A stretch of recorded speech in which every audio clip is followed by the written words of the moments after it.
Hello and welcome to episode 153 of our Do More With Your Money show. Today we're going to focus in on what's been happening in asset markets through January, and it's been a really positive story, and I think that's important when we look at some of the headlines that we see about the negative outlook, particularly for the UK economy.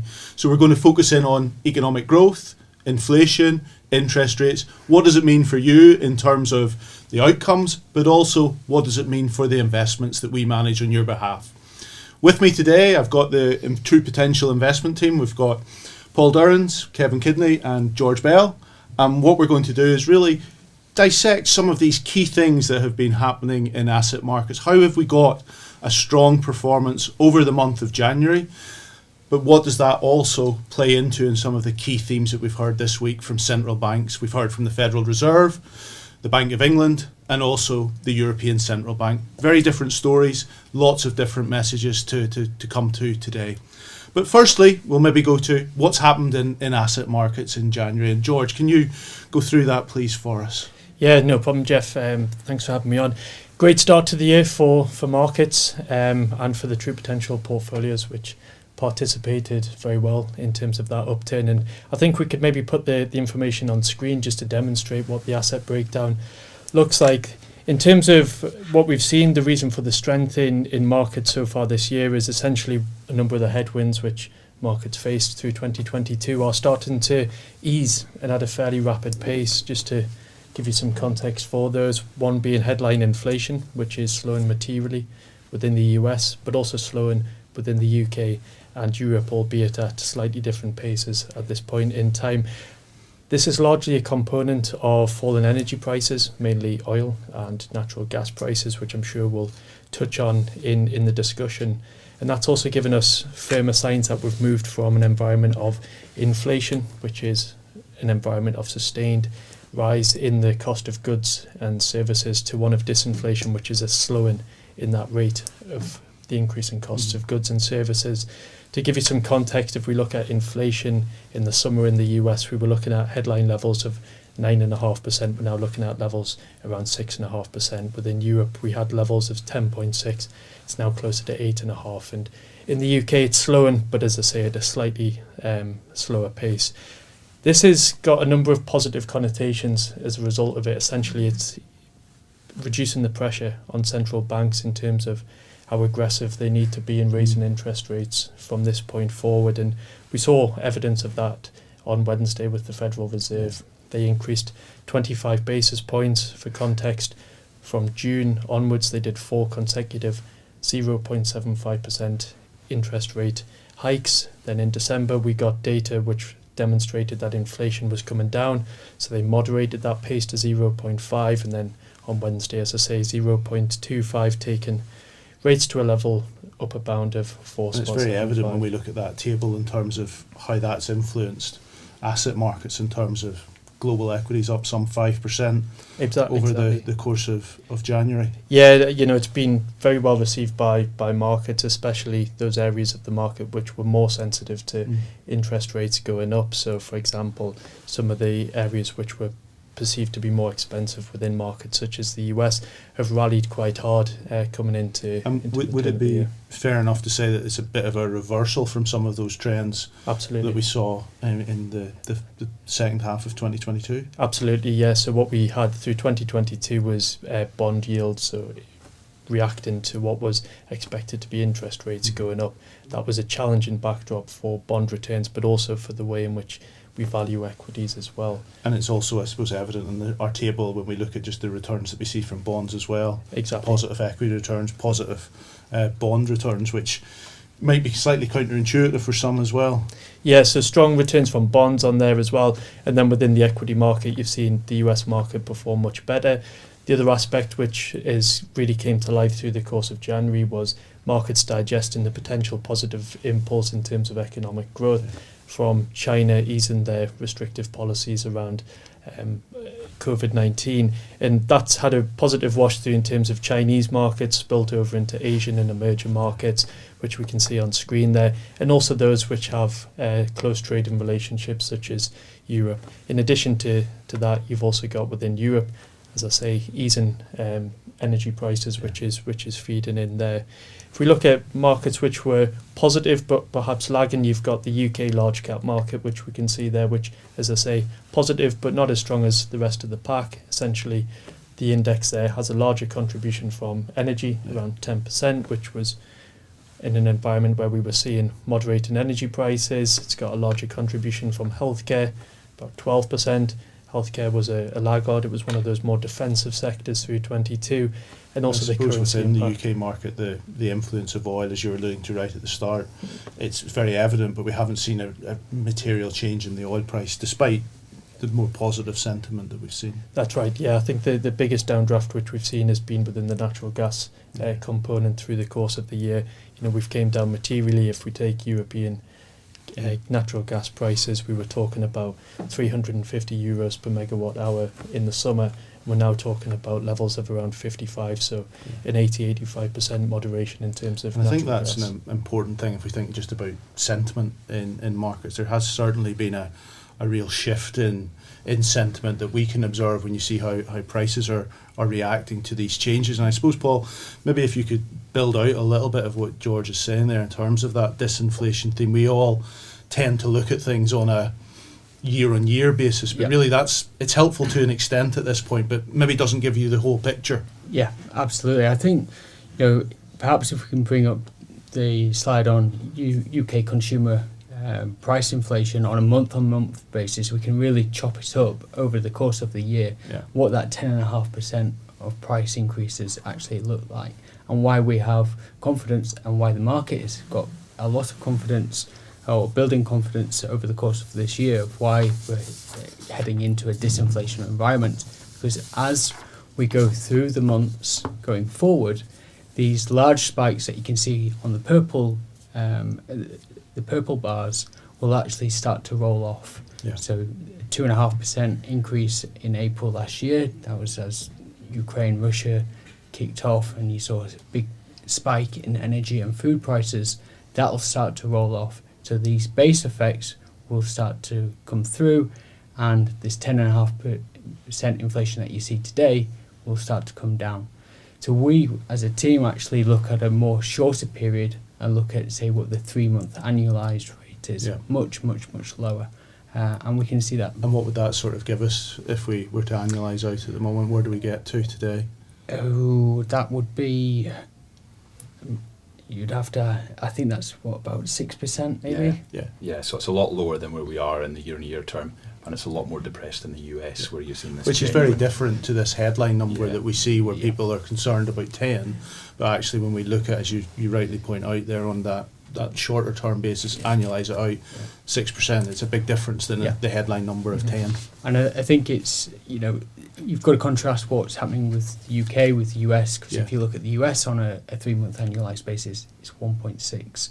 So the UK's got more of a challenge because of energy, food, and where sterling is. And that contrast is really quite important when we think about the US Federal Reserve setting the cost of capital in a global market sense, that we're getting to a number which is actually below the target that the Fed have of a 2% in inflation target. Absolutely, yeah. So that's been a key reason why markets have been so strong coming into the year, not only equities but bonds as well. And maybe bring that also to the fore in terms of what it means for interest rates, and some of the discussion that we've had in our morning markets and podcasts towards the end of last year was constantly about rates moving up, whereas the market is starting to think about the potential for peak rates or possibly rate reductions at some point. Absolutely. So back end of last year, markets managers were very much talking about, in the US, inflation interest rates getting to 5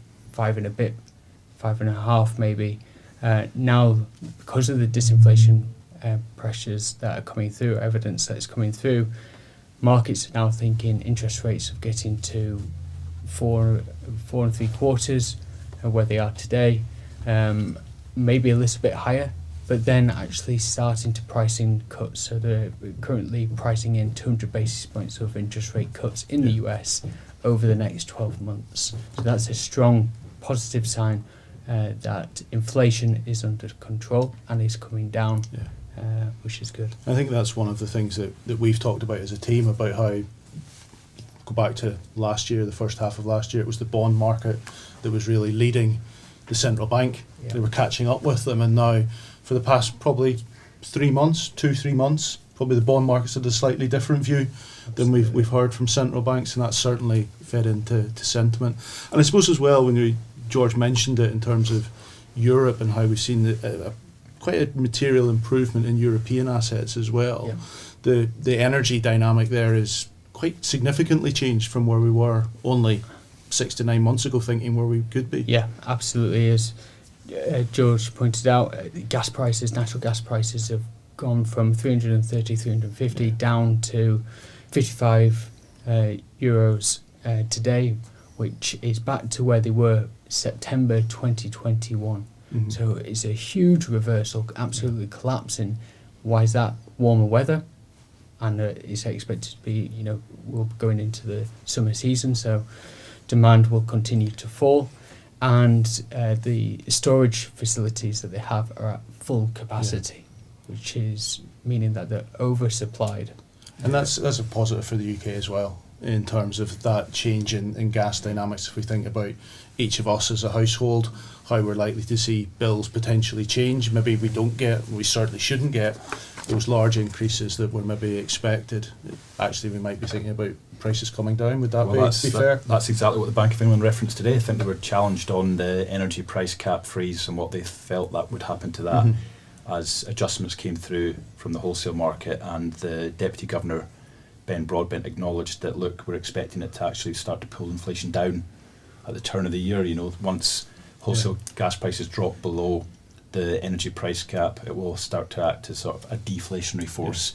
Overall inflation won't fall negative, but you will start to see these really big unwinds in the inflation prints that Paul spoke about. And that's probably something for all of us listeners to think about. Actually, we heard a lot about the price cap, how it worked on the way up, but actually where prices have got today, it could be a positive as well. To think about the fiscal impact, Yeah. so the burden on government to borrow to help offset the costs for the consumer, in effect, that burden will taper very quickly towards zero. So the projected budget borrowing that the OBR, for instance, forecast beyond 2023 will likely be reduced substantially, and we possibly should see that the government support will taper off quickly into the summer.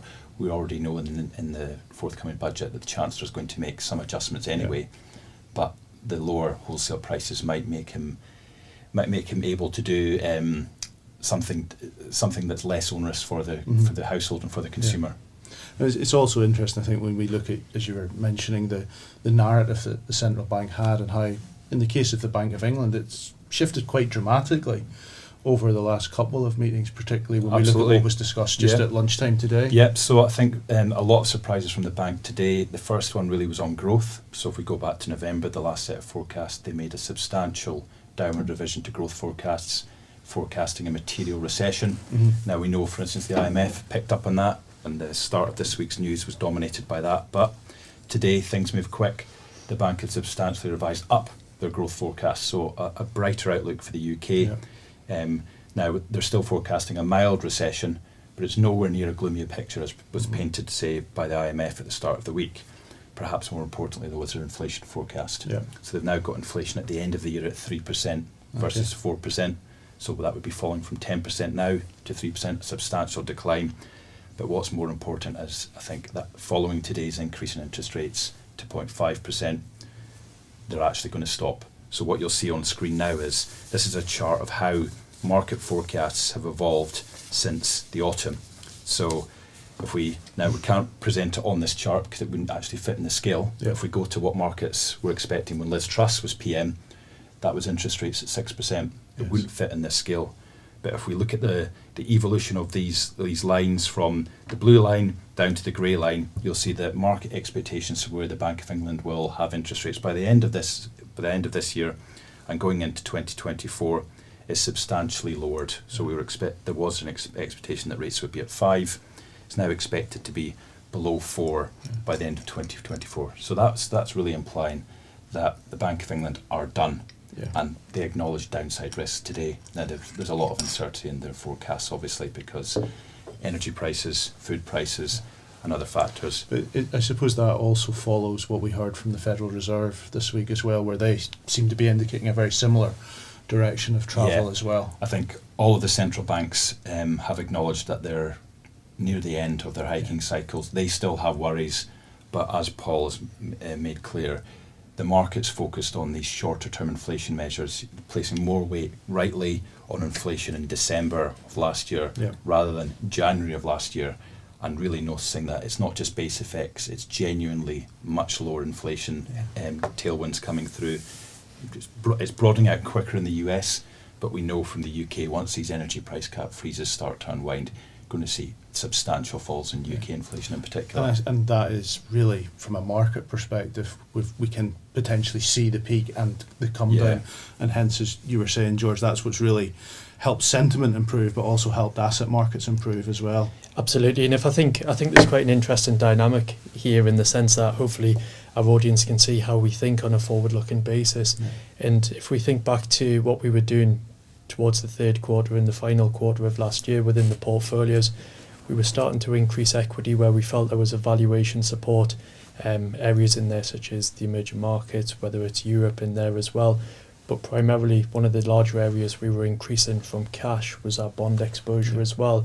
So that was on a forward-looking view in terms of where we felt rates were going to go, how central bankers were going to react, and that's been rewarded if we look year to date within the portfolio. So I mentioned we've participated well in the performance of markets through January, and that's some of the reasons for why. And the balanced portfolio is up around 3.5%. 3.5% in the month. Yeah, after portfolio charges, they're aggressive around 4%. One of the areas that we spent a bit of time talking about as a team and with our viewers has also been employment trends. They haven't really budged, have been quite resilient so far. How is that playing into some of those inflation dynamics that we've been discussing? Yeah, you're absolutely right. Employment has been remarkably strong, and that's great for thinking about global growth, consumption, and the elongation of the cycle. When we look at unemployment here in the UK, it's at 3.7%, US 3.5%. If we look at data that's come out this week, JOLTS data, so that's the number of vacancies, job vacancies in the US, relative to say unemployed, that's at 1.9. So still very, very strong. So the two jobs available for every unemployed person. And the US continues to add jobs, and it's been such a challenge for corporations to hire that they're actually hoarding staff now. And how they've had. So we shouldn't really look at all of the headlines that we see. The headlines seem to focus in on technology companies and significant headcount reductions there, but that's not evident in the broader data that we look at. No, that's just one very small one sector. Perhaps financials. Some banks have been letting some employees go, but elsewhere there's very much been jobs added, and that's very good for the economy and consumption. And then if we think about one of the central banks we didn't touch on, maybe the ECB, some of the narrative that they've had has been slightly different when you look at it, but they seem to have sort of rode back on that quite quickly today as well. I think they're trying to be hawkish. They're trying to guide the market to higher rates, and to some extent they achieved that today. But it's always worth appreciating that what the market has priced, and it turns out the market was expecting more rate hikes than perhaps the ECB have guided today. So we've naturally seen a big fall in bond yields. So bond prices in Europe have risen markedly, as have equity prices. So possibly not the outcome the ECB were expecting, but again, markets are so forward-looking now that they think they can see the end in the hiking cycle. There are challenges in Europe. Core inflation there appears to be a bit stickier, certainly far more stickier than in the US, and but headline measures are falling. And obviously, with the wholesale gas prices, as George has mentioned, once those base effects really kick in, we should see substantially lower inflation prints there. So there's really this broad narrative of disinflation is now going across markets and across regions. And that was certainly one of the things that we talked about in terms of our outlook when we started the year, was that maybe we would turn from using the word inflation to very much focusing in on disinflation. And that certainly feels like it has been the narrative over the first 4 weeks of 2023. It can be a very strange concept why come the 1st of January the narrative suddenly changes, but we were very open at the start that we thought disinflation would, this idea of a real moderation in the price increases, inflation rates falling, would dominate, and that has really just ripped through markets in January and even the beginning of February. And I think the speed of the move has surprised me. It's probably surprised us all how it's lifted all asset prices, but surprisingly not commodity prices. We would expect maybe like oil prices, for instance, to benefit from this slightly better sentiment towards global growth. But again, if oil prices stay where they are, it's actually very good for the inflation outlook. So, things all seem to be going in the way of markets. And I suppose that's what we're thinking about. Growth could be slightly better. The Bank of England have talked growth up relative to the IMF. How are our managers sort of thinking about the growth outlook, George, at this point in time? Yeah, well, this is the interesting aspect about working with different investment houses. They all have a slightly different take. That's great. That's what brings the diversification of thought into the proposition.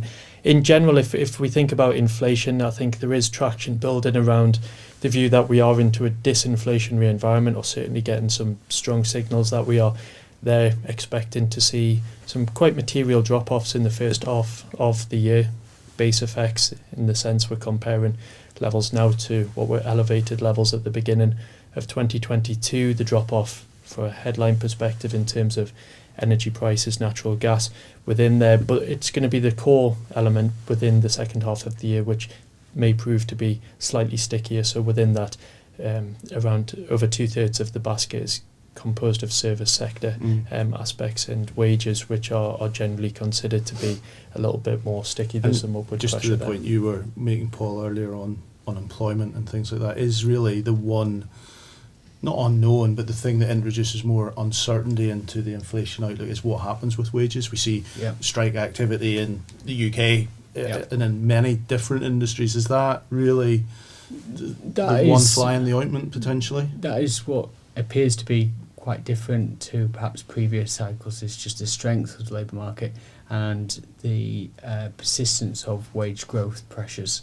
When we look at the chart that we have here, which looks at the employment cost index, which is the Fed's preferred measure of measuring wage growth. Okay. So this came out this week, and it came in below expectations. So for the last quarter, wages grow 1%.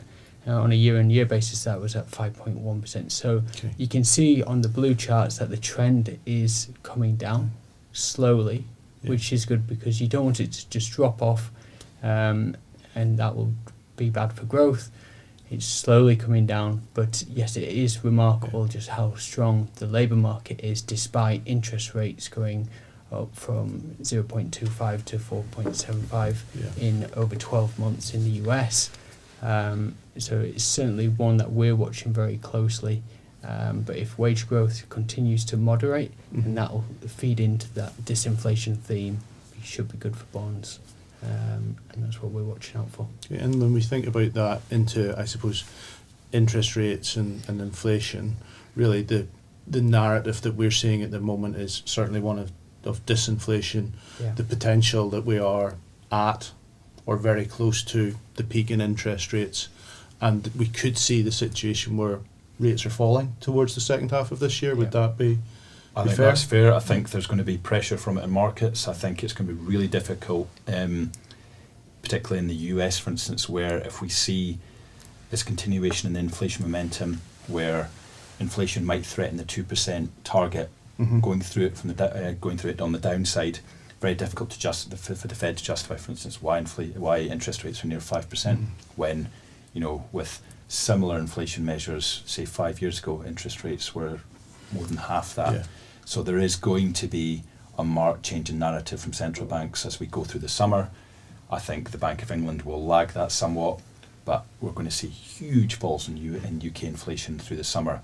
And again, given the softer growth profile in the UK, the Bank of England might become under more pressure to actually cut rates and be more sympathetic to the weaker growth outlook here. And that certainly, from our viewers' perspective, should feed into mortgage costs and things like that as the market prices off the forward And we have such a competitive mortgage market here. I would expect that once the volatility in interest rate expectations has gone, once we get more confidence on the path, the reference rates which guide these retail mortgage rates will come down such that we probably should see lower rates from here. And this should be good for it will be good for the consumer if you've got inflation coming down, energy prices coming down, and then your mortgage rates are coming down again. Yeah, because obviously mortgage rates feed directly into the RPI measure. Yep. So again, you could get this positive circle, not a vicious circle, of disinflationary forces feeding more disinflationary forces, and things like RPI fall much quicker than the Bank of England would expect. And it's certainly one of those things that we'll focus in on when we're looking at our morning markets to really bring some of these trends to life, because it is looking at that shorter term evolution is going to be really quite important this year to set that trend. Absolutely. I think just the market needs a narrative. The real inflation fears that dominated last year have pretty much gone. I mean, we're seeing such broad place disinflation that there's a real confidence now in markets that the challenge for central banks is how to manage interest rates, such high interest rates when disinflation is building. I suppose we should also remember that it wasn't too long ago that we thought inflation was transitory as well, so we have to counter some of our optimism, but based on all of the data that we're looking at the moment, there does seem to be a strong trend. Well, it's remarkable. Yeah, it's remarkable. This concept of labour hoarding is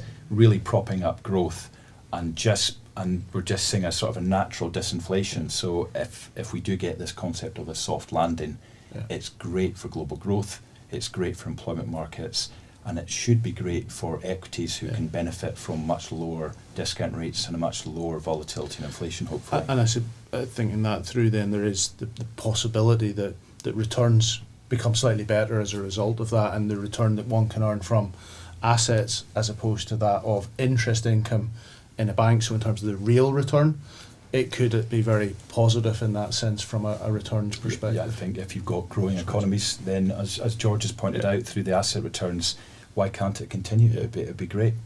Okay, so one of the things I thought I'd do as we come to the end of this is just get some indications, not forecasts, just an indication, so a range is fine, as to where you think US and UK inflation could land by year end. I'll go first. So I think the worries in the US will be about disinflation and then turning into deflation. I think markets will worry that the Fed has overdone it. So I think we'll end the year roughly around 1.5% on US CPI, and the trend is falling.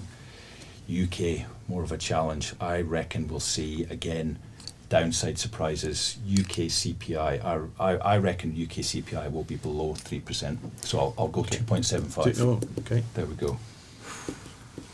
George, Paul? I'm going to go not quite as low as that. I'd go 3% for the UK. Yeah, for UK, okay. And I'd go 2.5% for the US. Okay, George? So for the US, I was thinking 225 to 275, and then around 3% for the UK. In terms of the Do More With Your Money show today, thank you very much for joining us. Hopefully that's given you an insight into how we are thinking about the trends in inflation, moving to disinflation, how it will potentially support economic growth as we look forward, and to the peak in interest rates as well. Do also sign up for the Morning Markets video, where you'll be able to keep up to date with all of that great content. Many thanks.